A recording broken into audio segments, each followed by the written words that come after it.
comedian, so I beg your indulgence if I either fall asleep or start telling jokes, so whatever. Let's get on with the business. Bismillah. This is Bismillah ar-Rahman ar-Rahim. Now, I'll get this map first. There we go. Right. Maghreb calligraphy really means Western calligraphy, which is everything basically at that end, okay, on the left. But I'm not going to get there till we've gone elsewhere first. So I'm really going to tell you what it's not to start with, because it's difficult. So I don't know how much people actually know about Arabic or calligraphy. I don't want to talk over your heads. I'm sure you know probably quite a lot. But what happened,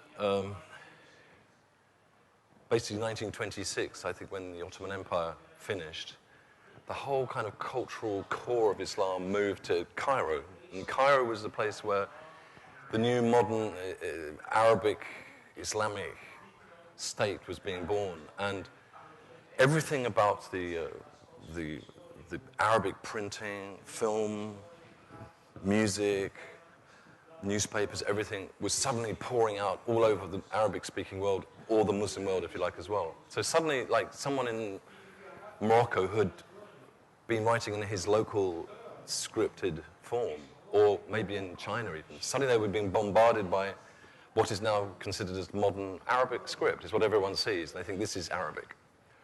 But it was just like, it was rather like Hollywood bombarding the rest of the world with their culture. Everyone goes, oh, isn't that wonderful? We want to be like them, rather than just sticking to what you have. And it made people in, say, Morocco feel, well, it's out of fashion. It wasn't just in written scripts. It was in everything. It was in, they heard Kulthum suddenly on film and on record. And it just affected the culture. And it was, I feel like someone who is like protecting some kind of orchid growing in the jungle that's threatened with extinction, because they are threatened with extinction. And not just in the Maghreb, in China and everywhere else, because they see this Arabic pouring out of Saudi Arabia, Medina press, bum, bum, bum, bum, bum. So what I'm going to do first of all is show you actually the beautiful stuff when it reached a kind of pinnacle in Ottoman civilization, because it did. The styles which started really way back in Baghdad came to their kind of fruition in Ottoman Turkey. And it's still going. There's some brilliant calligraphers here who are in the Turkish Ottoman tradition who are exhibiting here. I can point them out if you want to know what they are, who they are. I'm going to start with, this is a classic, probably several hundred years old, Bismillah ar-Rahman ar-Rahim, suitable thing to start with. It's very, look how cursive it is. It's very, very sophisticated and it's very disciplined. They would study with a master who studied with a master right back to the beginning. And it was everything was organized in Ottoman society so that the empire worked. It was hierarchical, highly organized. If you know the Turks, they're highly organized people, all the way to Algeria. As far as the Ottoman Empire went, it was just organization. It was all done with writing. It wasn't done with print. This was long before print came. And in fact, the Turks resisted print right to the very end, because they, especially with Quran, because they didn't like the idea that the Quran was beaten onto paper.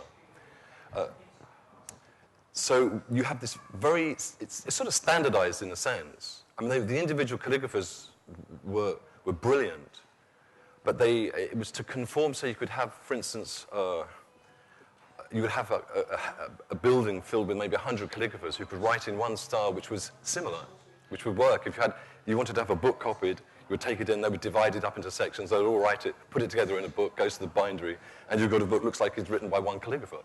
Interestingly, in the 80s, there was an Urdu newspaper in London called the Daily Jang, which is still going, which used to be done completely overnight by calligraphers.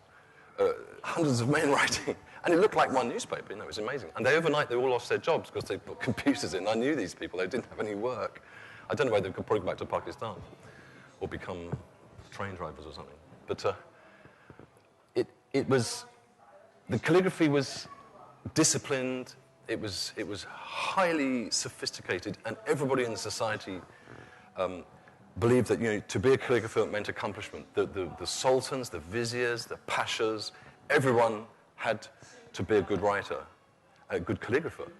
And there are records of people even losing jobs or not getting work because their application was done in bad writing. You know, sorry, don't like your calligraphy, don't get the job. And I had my experience Very first job I ever got when I was 18 in an architect's in Cambridge. I actually wrote in my best English calligraphy, you know, dear Mr. Grier, blah, blah, blah. And he said, I'm giving you the job entirely on your handwriting. But then, of course, I was annotating architectural drawings in the handwriting, so it figured. But every employer knows, well, at a certain level of sort of business, they do analyze handwriting to look straight into the character of the person they're going to employ. They can spot all sorts of things. It reveals so much about a person. This all kind of might sound slightly irrelevant, but it's not. You'll see at the end why it all matters. There's a story I just related on Thursday when I did this. It's funny doing the same lecture again. It's like déjà vu. I've always seen like handwriting, particularly for this reason, as a way of looking right into someone's soul. I don't mean mediated. I don't mean a reproduction or a photograph. This is a version. It's not the actual thing. If you saw the actual thing, you're looking right into the calligrapher at the moment he did it, whether it was 100 years ago, whether it was 5 minutes ago. I've always seen it rather like the electrocardiogram, you know, where they print out of a person's heart. I know. I remember when my mother died in about 1980. I was called to the hospital. She'd been in hospital, but they said she's okay. She had a heart problem, and she's very old, very nice lady. And I arrived at the hospital. They said, "Oh, she's going downhill." So I raced in to Cambridge from where I lived. I remember not being able to find my glasses, and it delayed the journey. And I arrived literally minutes after she had died, and she was still warm. But then they showed me the electrocardiogram, and it was like a story. You know, there was it going, boom. And that was her kind of last inscription. And she was a writer. What? Yeah, it is. And you look at your own handwriting. You know, it's from you, and it's a very sacred thing. And it's been, you know, people have dumbed this thing down. I've got a sort of terrible message behind all this, which is that people have become, I don't know what the word is really. It's like they've become so immured in emails and typing that the art of writing has been devalued so much. You know, I'm guilty as well. I use computers, but I have a working desk where I have computers one end and calligraphy stuff the other, and there's this sort of tension between the two. I go that way or that way. I'm going to start. I better move actually. Let's get going. More Turkish stuff. Strangely, this is actually you buy these in. This is Quran, handwritten, but it's still in this Turkish Naskh style. It's not actually very good, but it's actually very readable. Probably calligraphed in Egypt. Printed all the Qurans you'll find in the mosques in Morocco are like this. It's not typeset. It's written. It's very clear, but it's nothing to do with what used to be in Morocco, which we'll see later on. Here again, this is handwritten Naskh Quran from Turkey, but printed. There you see, one thing I'll point out is that it's not really linear. It's all the time. You don't see it that clearly, but it's actually dropping all the time. The calligrapher's doing this thing. This is a very it's a Middle East. It's Baghdad. This axis between Baghdad and Istanbul and Egypt. Typeset Arabic. But, you know, I mean, I know the guy who does this, and he was a UN intelligence in the Lebanon, gun-toting. I mean, really quite crazy guy, but he analysed the way calligraphers worked. So now even the computers can analyse. It's like, you know, the calligraphers are having everything taken away from them. And I use this stuff myself. More Turkish stuff, more Turkish stuff. I'm going to actually race through this because, in a sense, it's just, I mean, you could talk about this for hours. Beautiful. It's really the calligraphy of empire. This was really very, very sophisticated. I can't overstress it. This was like a government document in probably some royal decree done on a long scroll. They're called tughras or firmans. I have one at home, in fact. I should have brought it. They had special writing for certain kind of legal documents. But it was just this amazing world of calligraphy and particular styles for certain functions. Okay, this is also very quickly how they systematized calligraphy. In Baghdad, this was Ibn Muqla devised this system of little dots, so you had it's proportional writing so that people could reproduce it.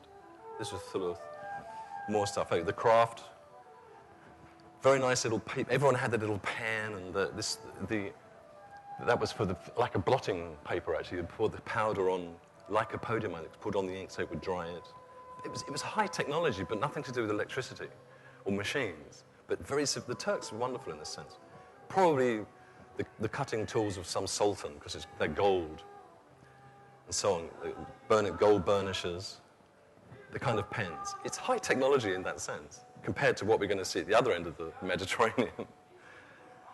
Right, this is slightly... I'm not an academic, as you probably realize, but when you involved with, sort of artistically with calligraphy for as long as I have, you start to see that, in fact... now, this is slightly off the wall. When you go to schools, you see this thing of the ascent of man, but what I've always seen in societies, that after the impact of a revelation, whichever prophet it would be, then there was this sort of slow decline till the next one came along. But we're, by Islamic doctrine, this is a sort of final descent. When you get the feeling that it's probably right. This, as you see, there's this descent from the spiritual man to the briefcase man to the football to the... I believe this is actually more truthful about the way it's going.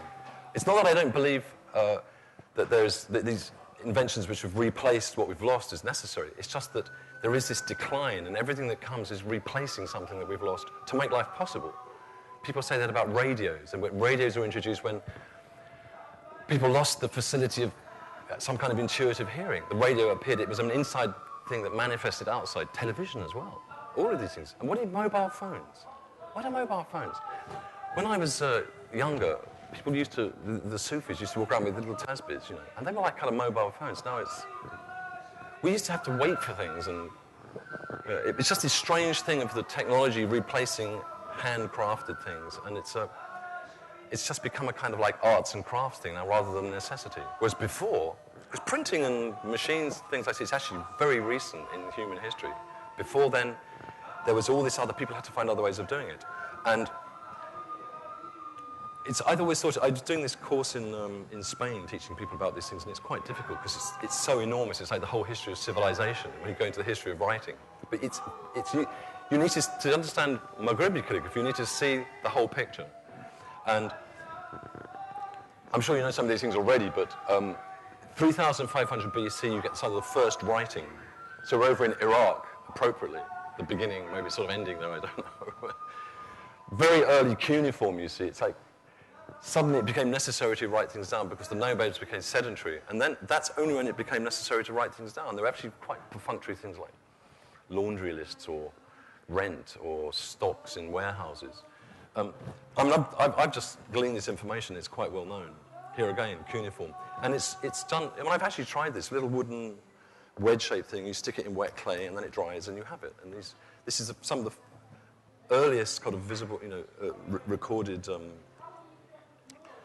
writing. There's not disagreements. There's ideas that possibly it was also in China, was maybe a bit later, Egypt, also very, very old writing. But then we're making a huge leap now to about 1000 BC, Phoenician. This is a kind of Phoenician alphabet. But the alphabet suddenly came into existence. Before it was pictures, like, as in Chinese, you would have to learn ancient Chinese, 20,000 characters to be able to write it. And each picture meant something. So with the alphabet, you suddenly have infinite permutations. And also already you're seeing certain letter forms, like here and here, which you'll find, if you know Arabic, you'll immediately identify it. And, but of course, with the Phoenicians, it suddenly branched, rather like Islam itself, actually, with the Ismail, the house of Ismail and the Ishaq. It went up to Greece and then into Rome and what we have now. But also it went south to the Nabateans, quickly here.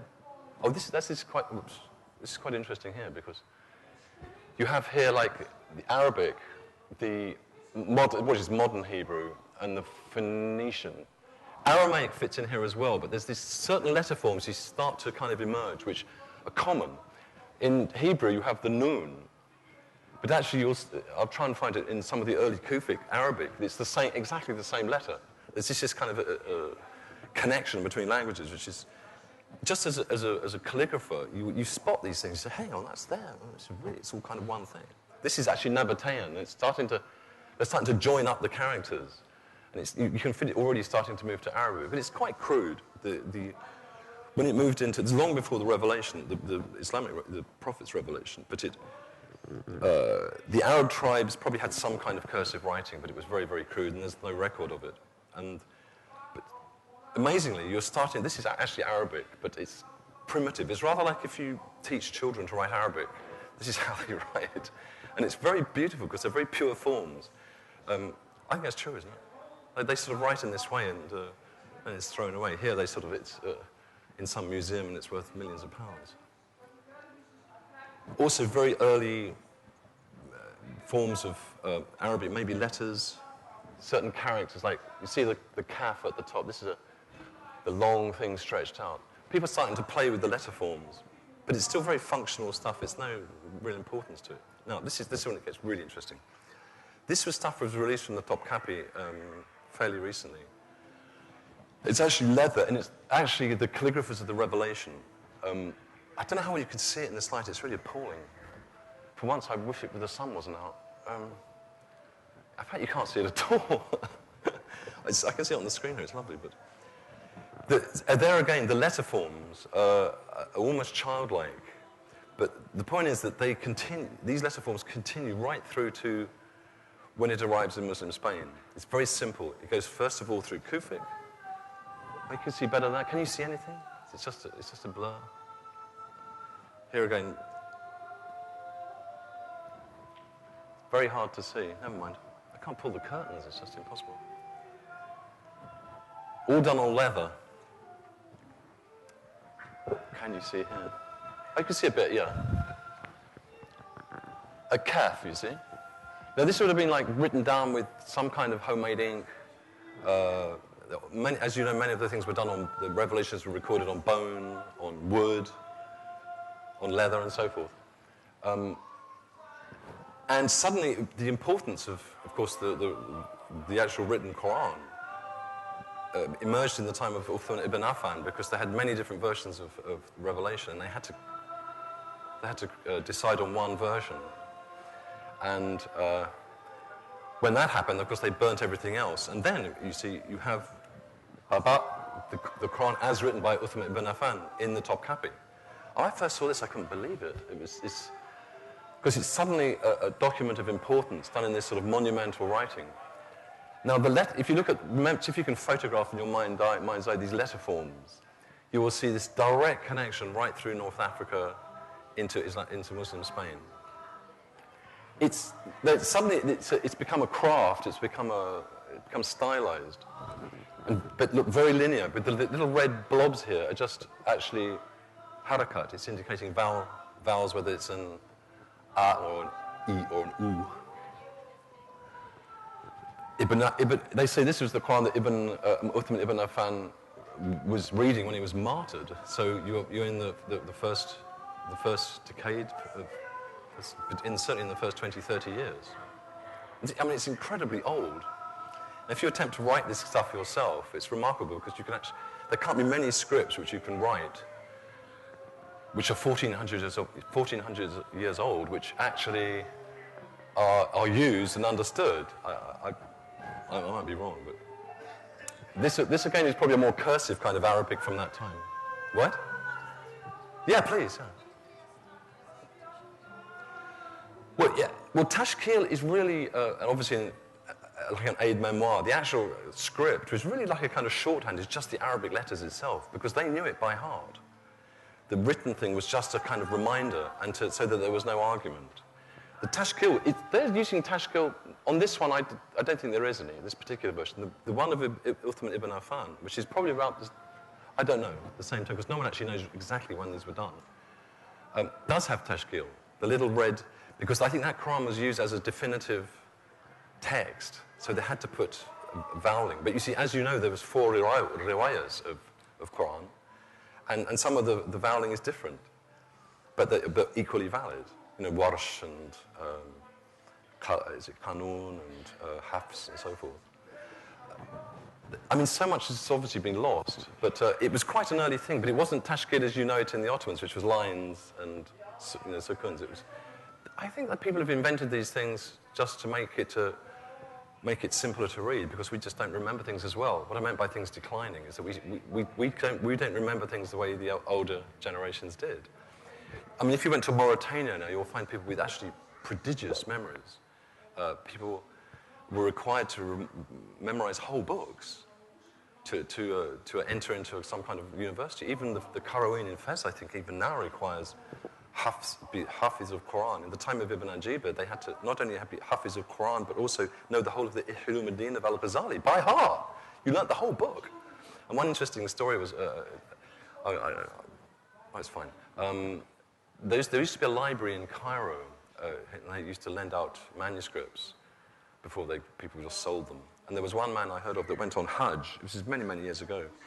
And he went to borrow a book to take with him on Hajj, on the pilgrimage. And the librarian said, I'm not lending it to you. And he said, why not? We said, because the last time I lent this book out, the man died and never got it back. And he says, well, you got it there. He said, no, how did you get it back then? He says, I wrote it out again.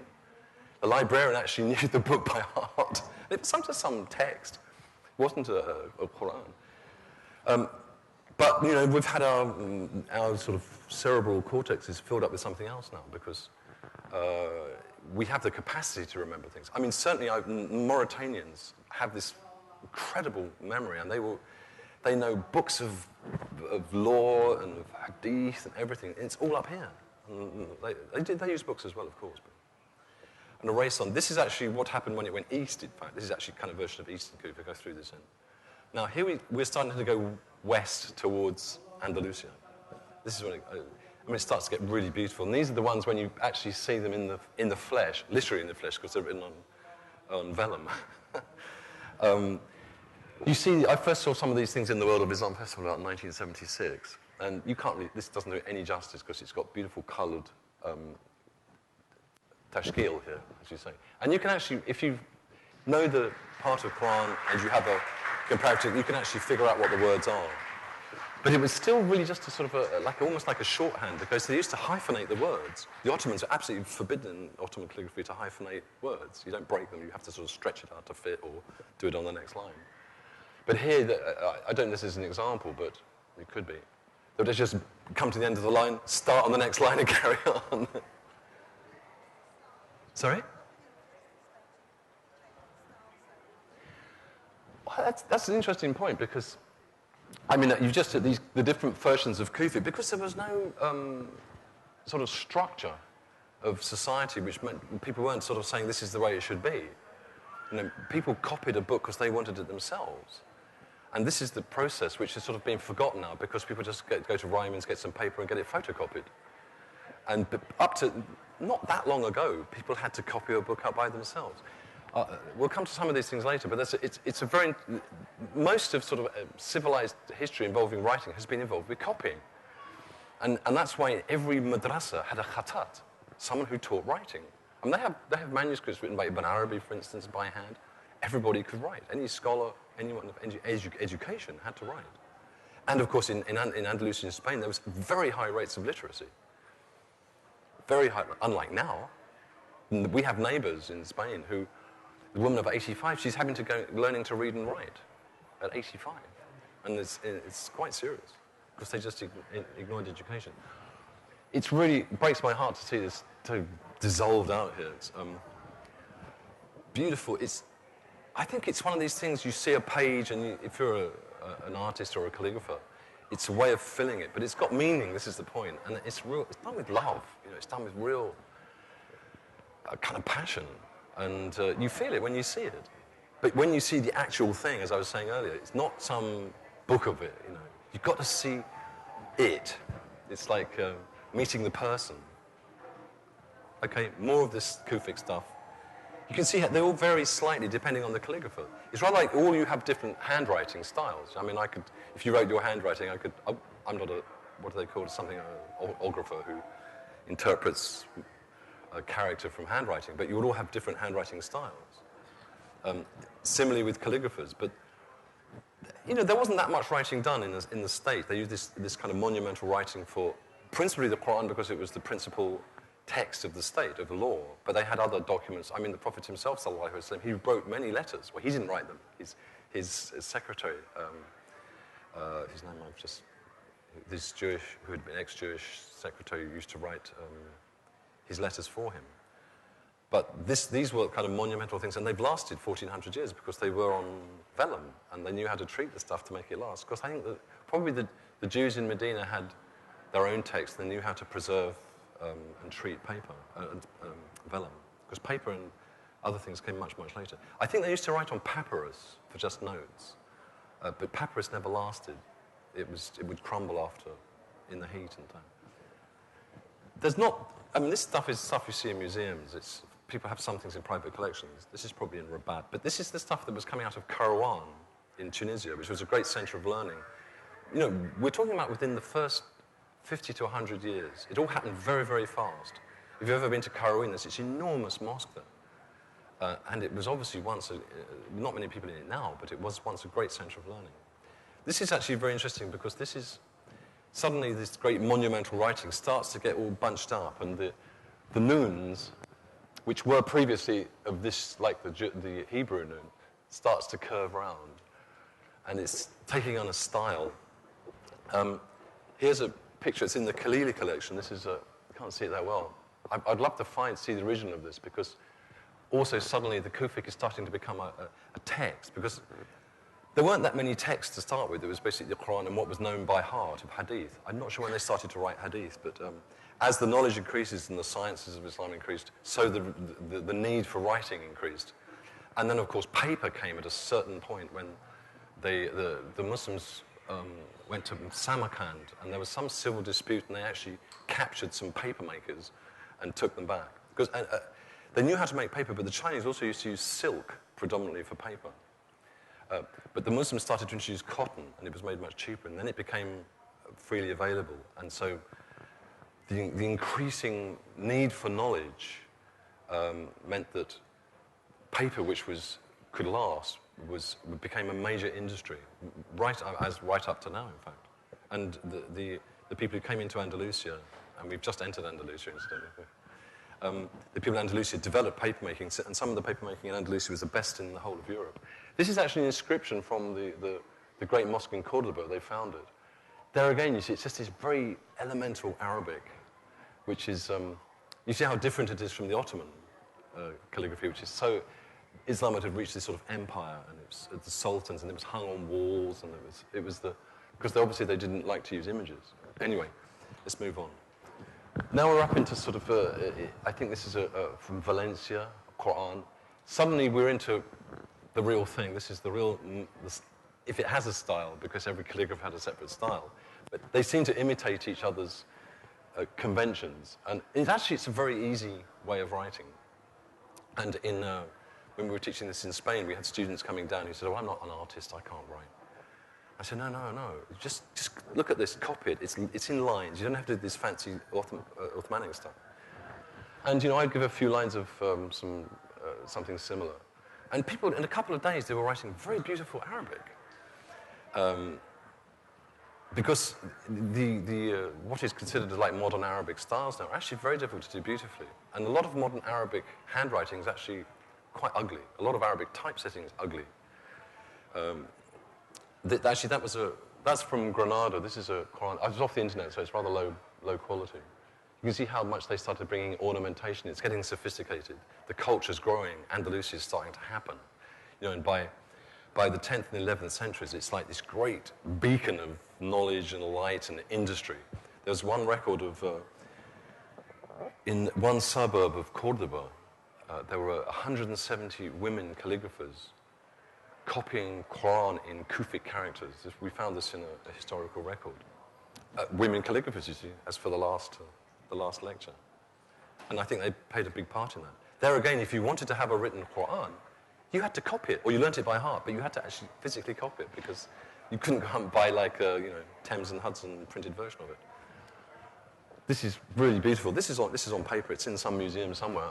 Of course, in 1492, when Abdul left Granada and the Muslims all had to get out, they burnt tens of thousands of books in the street. Qurans, libraries were all destroyed, because Andalusia was filled with enormous libraries.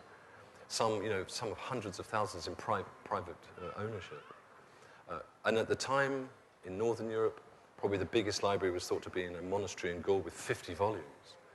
I mean, Cordoba in the 11th century was this magnet for industry, for knowledge, for scholars.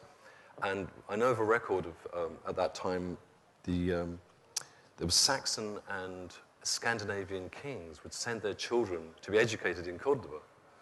Because that was all, there was nothing. North of the Alps, there was absolutely nothing at all. And obviously the rest of this modern civilization, if you can call it civilization, has this enormous debt to that period. Now, just if you look kind of closely at some of these, this is very readable actually, if you could see it more clearly than it is. It's just Bismillah ar-Rahman ar-Rahim. Alam nashrah laka sadrak wa wada'a anka wizrak alladhi ankada dhahrak. It's actually much easier to read than you think. I write stuff like this for some Arabic friends, and they say, "Brother, we can't read this. It's not that far. It's just the different shapes of letters." They become so indoctrinated in this just conventional form of Arabic printing. It's actually really beautiful. You see this stuff, you want to weep, because you get this glimpse, this window into what Andalusia was like. The calligraphers we see were mostly had the job of copying text. It wasn't about making big displays on walls. You see some architectural details of calligraphy in Andalusia on buildings. In the Alhambra, yes. In the Alabaster. In Cordoba, yes. In the tile work and so forth. But generally, I think the Malikites, it was a very Maliki part of the world, they were against huge ornamentations on walls. Unlike the Ottomans and from Imam Abu Hanifa, of course, they were much easier on these things. And I think also the Turks had a Byzantine history. Because as you know, the Byzantines had icons everywhere. And if you visit Istanbul, you see the Hagia Sophia and the Blue Mosque. Hey, they look sort of the same, because they modelled the mosques of Istanbul in the Islamic period on the old Byzantine temples. So everything was much, and most of what is remaining of Andalusian Western calligraphy, of course, is in books. It's not in things you hang on walls. I mean, we do stuff to hang on walls. I've got it myself here. Plug. But traditionally, they didn't do that. The writing was really something which was put in books because they were people who sought knowledge. The real underlying theme of Andalusia is people coming there from all over the world, from Baghdad, from Scandinavia, even from England, to get this thing that was happening there. And it's just to show that they weren't that self-conscious about what they were doing. It's not overly stylized. It's still beautiful. And this is, the middle part is in gold. This is in beautiful brown ink. And it's lasted too, which shows something they knew something about paper. I mean, most books being printed now are printed on such bad paper, they probably won't even last 25 years. It just falls apart because they're based on wood. If you start putting wood in a wood pulp newspaper, this kind of stuff. So books in libraries now are made of cotton rag because that does last. And you may see the thing, this doesn't contain acid, it's acid-free paper and so forth. Because most paper will just disintegrate. These things have lasted probably 1,000 years in pretty good condition. I think in Rabat there's some beautiful stuff which they took down, which they got out of Spain before it was all destroyed. Here's a kind of close-up of it. Much easier than you think. I know some of the Ottoman styles. I just avoid doing it because it's just too darn difficult. This stuff... Ladies and gentlemen, may I have your attention? Thank you. Oh, well, we'll carry on. We have your attention, but... More... Gentlemen, may I have your attention, please? This is a start call 100. I repeat, this is a start call 100. Is it? Thank you very much. Okay. We'll have... Should we carry on? It's done. Forget it. Ignore them. More... See how different these styles... I mean, you need to study these things pretty closely. I mean, I don't want to assume too much because you might think it all looks the same, but it's not. It's all... Each calligrapher had his own little style. Another very beautiful... It's actually on the internet, this picture. There's so little of this stuff that's accessible, but here again, it's done something with a lot of love and devotion. It's Quran, it's... which surah it is. You can read it if you with a little bit. This actually is not Andalusia. This is when it started to go down into Morocco. This was done for a sultan in Fez. This was for a king, you see. And it's quite crude, actually, but it's done in gold. Unlike the Qurans in Istanbul, which were very, very flamboyant and immaculate. More recently, this was poetry. This is a burda hand done in. I've seen the original of this. Again, the original is fantastic. The reproduction just doesn't do it justice. Now, this is actually, I want to show you this because this is a small burda I bought in Fez for about 10 dirham. It was a handwritten. The burda is a kind of poem they sing a lot in Morocco, in North Africa. And it's not actually that well written. I mean, it's not sort of so well crafted, but it's actually very beautiful. And obviously someone wrote it because they wanted a copy of it. And the only way you could do it is to write it out yourself. You know, you want to get Jennifer's book, you'd have to copy the whole thing out. I mean, I've done these things myself, you know, and you do get a satisfaction. You want to learn something, copy it out. If you can't learn it by heart, write it out, and it will just, you know, it goes into you. Especially if you've got memory like mine. A close-up of it, you see it's just, you can't see it. It's just really beautiful, the quality of the paper. I mean, even paper was a hard thing to get hold of. I mean, ordinary people in Fez, it wasn't rich. And it was highly valued paper. But it's readable. If you know the burda is, I know the bit of it's from, I could sing it to you, in fact. But, which reminds me, actually, when they asked me to do this lecture, they said, could you talk about music as well? I thought, okay, well, there's not much time in 1 hour. But more, oh, goodness me. Why? Stand down? This is a stand down to the staff all 100. Anyway, masses of sort of scientific and stuff all done in more of a kind of cursive script. It's not Quran. It's an example of the kind of writing probably people did just for textbooks and so forth. And actually made it. This is a textile from Granada. This is actually slightly more ornamental, but very, very old. We're talking 1,000 years old probably. Maps done in we had to write all the maps by hand. Ones used by Columbus apparently they used maps probably very much like this, written by calligraphers. Astrolabe, we heard about the lady astrolabe maker. Astrolabe was actually invented in Andalusia. Requires, again, writing, and the writing is still very Kufic and very simple. You can't actually see the darn thing. Oh, it's invisible.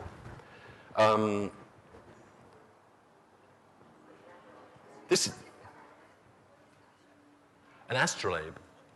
It's like a brass instrument, which is actually designed, because the one man I studied with studied calligraphy with Mohammed Zakari actually makes them now. He'll make one for you for a lot of money. Made of brass. It's several plates, and you kind of revolve them, and from it you can get certain astronomical information, like I think the times of the prayer and so forth. And they're highly valued things. I mean, he'll do one for £10,000 for you, dollars. There again, you can see the kind of how uninhibited these calligraphers were. The Turkish thing, which I love. I'm not decrying the Turkish styles, but it's kind of complementary to it. It's like completely uninhibited, artistic, but you know, it's readable. This is from a dua, which I know, and I recite this dua, but it's just done in this kind of outrageous, bright, you know. And some people will love this. Brings us to one point, of course, is that for everybody, their taste is different, and what you like may be different from what you like, because it is a personal thing. But at a certain point, you get to things have a kind of almost like an absolute beauty. I don't know. It gets near it sometimes. It gets into, this is a difficult subject. Now, these were just some sheets I was using to teach people to write in this Andalusi script. I don't care if people don't learn this, but people who wanted to learn it, I had to find some way. Some of those simple letter forms to explain what they were. There's so much choice and variety. You almost invent your own script after a time. It's very personalized. Here again. Actually, now we've gone actually further. We're in Nigeria now. This is just a page of Nigerian Quran, and it's got the same themes. You've got the linearness, the same characters, but it's just done with a different kind of pen, and you get a different result. And many of these Nigerian Qurans, of course, were done in lots of separate sheets. They weren't bound. We had this on Thursday, and someone said, well, why didn't they bind it? I don't know, actually. Maybe they didn't know how to bind them. But sometimes, maybe, being on separate sheets, you could correct it more easily if it was, I don't know. You didn't have one? Didn't have glue in Nigeria. I'm sure they've got glue in Nigeria. No, but even now you can buy, they make Qurans without binding. It's just a kind of tradition. They must have had a reason for it. Because also people thought it's described as the suhuf, the sheets. In the Quran you talk about suhuf.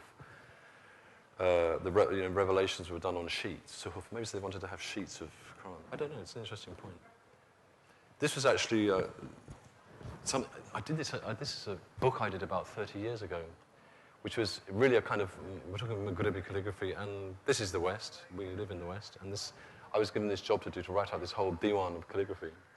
I'd only just started doing it, and I wanted something which was easy to read for kind of English people who didn't know Arabic very well, but it had a kind of very old Kufic quality to it, and this is the result.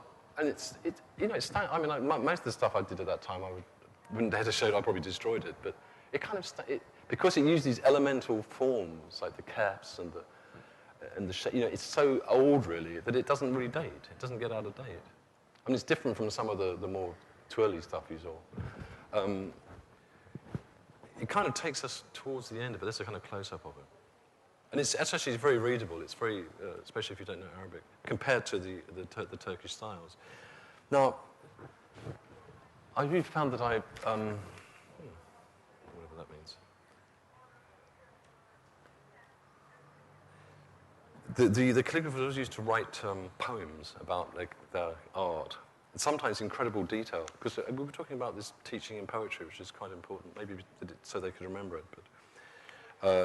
I usually finish these things with this poem written by Ibn Bawab, he was one of the very early masters of calligraphy in Baghdad. We're talking about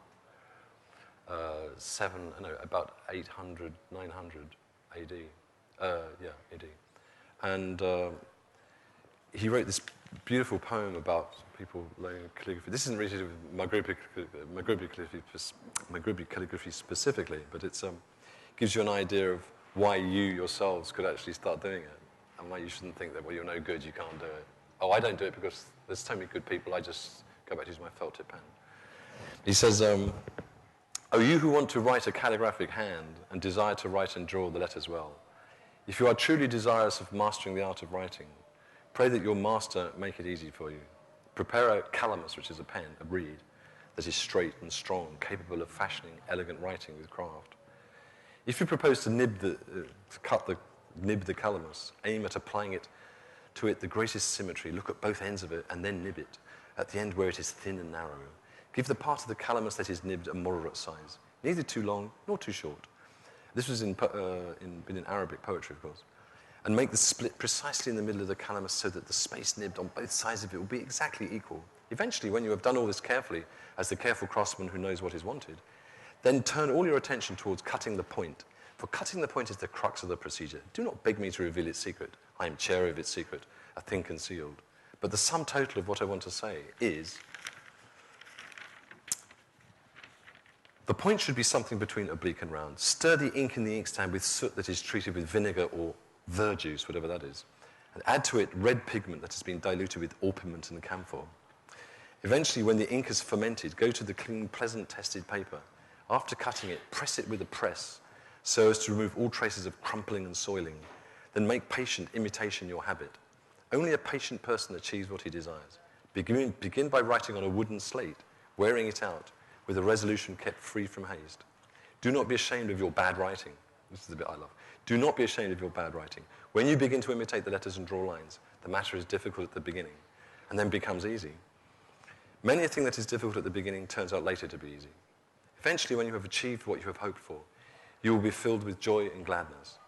Then thank your God and do his pleasure. God loves all those who are grateful. Furthermore, pray that the fingers of your hand will write only what is good for you to leave behind in the house of deception, meaning like this world.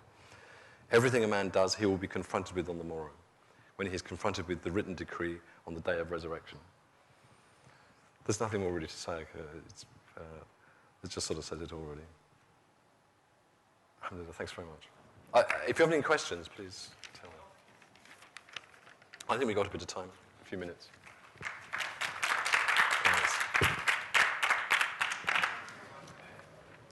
Thank you. We just have about 5 minutes left, so if anyone wants to ask any questions, we'll just take about 2 questions from the floor. Anyone got any questions?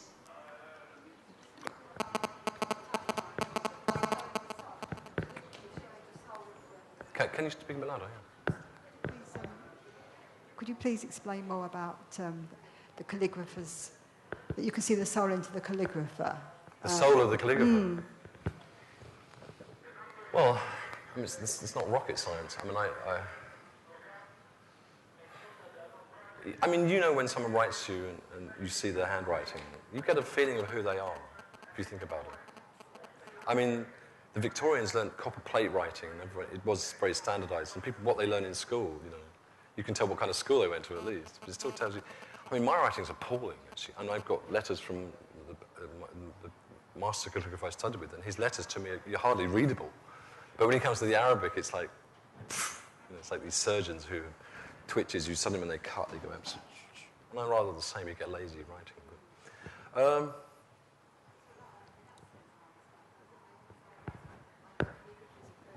do you want to? Well, I know it's a very exact science to calligraphy, so I was trying to understand what you meant about, you know, the quality of the soul coming through of the quality of the soul coming through, yeah. I just think that when you write, I mean, there's so many traditions. I mean, there's just no time in what we have to go into them about how much writing was valued by you know, the very earliest of certainly of the Muslim community, but also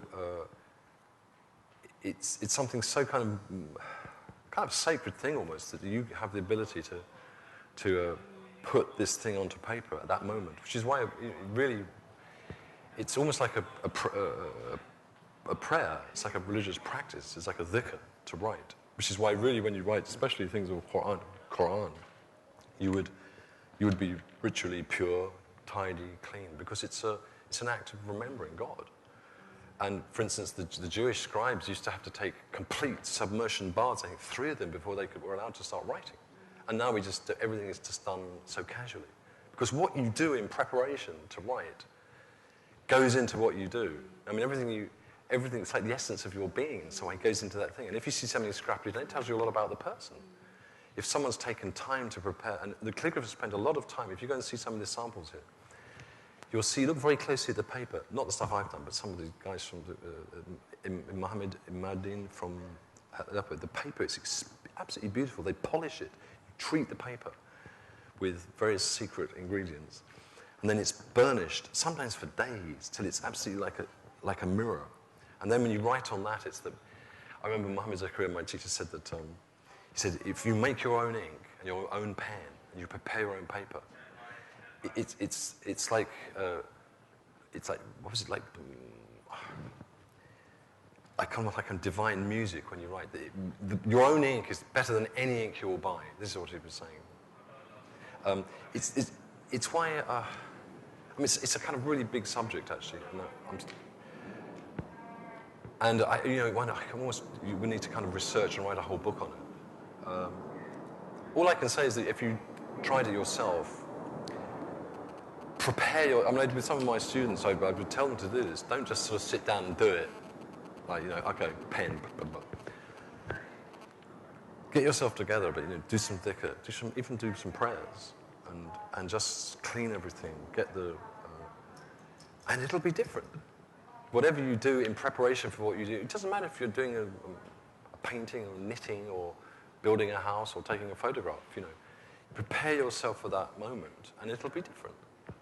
Because we become people sort of casual communicators with our emails and everything, and it becomes rubbish in the end. If that makes you stand back and think. So this is why when you write, it reveals so much about. I think it's a kind of qualitative thing as well. If you go into a museum or someplace where you can, and there's some nice stuff here, original stuff. When you look at it, it does look different from a photograph. There's no doubt about it. There's some Qurans. Some of the original Qurans they have from Afghanistan aren't really that good in terms of calligraphy, but it's been done with a lot of devotion and love, and it just shines out and tells you. You don't have to think about it. It's big subject, actually. Maybe I'm not really fully qualified to talk about it. Anything else? We've got a few moments. Any other questions? Just got time for one more question, if anyone's got a question.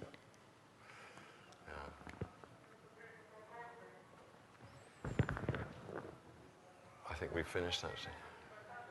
run dry. Mustafa? Sorry? The use of the colors in the calligraphy. Colours, yeah. Well, even from the very beginning, you saw them using colours. Even the Quran of Uthman ibn Affan, he's using colours. I mean, they make colours from the strangest of things. You couldn't go and buy it, Winsor & Newton tube of it. They had to. That's why they were very beautiful colours. They were earth pigments, and I think the calligraphers knew that there was a certain snake urine which was red.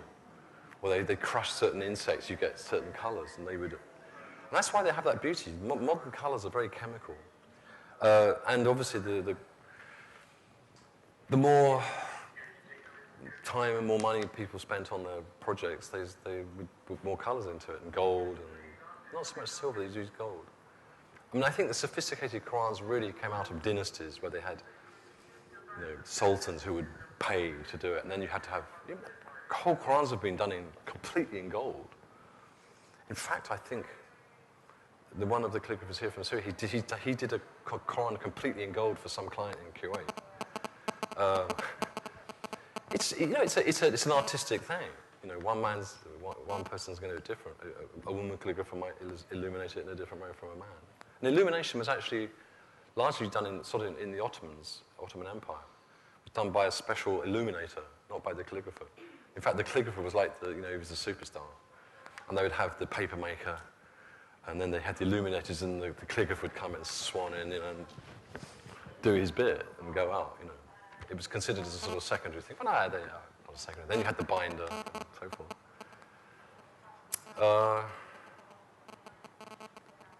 It's kind of art in one way, I suppose. We call it art, but to them it was just